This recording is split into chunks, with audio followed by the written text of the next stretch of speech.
Friends. భారతదేశానికి స్వాతంత్రం వచ్చి 78 సంవత్సరాలు.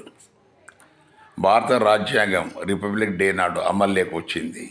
75 సంవత్సరాలు అయింది. ఇంత సుదీర్ఘ కాలంలో దగ్గర ఒక సెంచరీకి 3 భాగాలు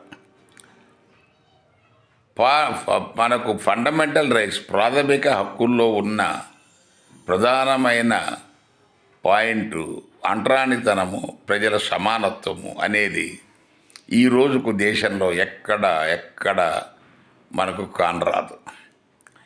ఈరోజు కూడా వాళ్ళు ఎంత చదువుకున్నా, జ్ఞానం ఉన్నా ఎస్సీలను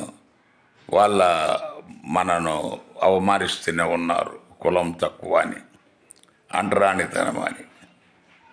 మరి అలాంటప్పుడు రాజ్యాంగాన్ని మనం భారత ప్రభుత్వము, పాలకులు అమలు చేస్తున్నట్టా లేదా?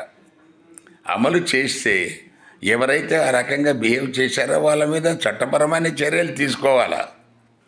అక్కడ మళ్ళీ పోలీసులు లాలూచిపడి ఆ పెద్దలకే వాళ్ళ వైపే సపోర్ట్ చేస్తున్నారు. ఎస్పెషల్లీ తెలుగు రాష్ట్రాల్లో. ఇతర రాష్ట్రాల్లో చాలా వరకు కట్టడి చేస్తున్నారు. కర్ణాటక, కేరళ, తమిళనాడు.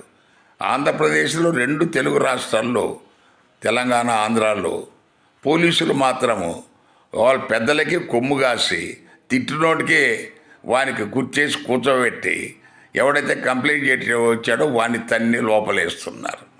ఈ దుర్మార్గము మరి ఎంతకాలం చేస్తారో దయచేసి ప్రభుత్వాలు ఆలోచించండి, పోలీసులు కూడా ఆలోచించాలి. Thank you.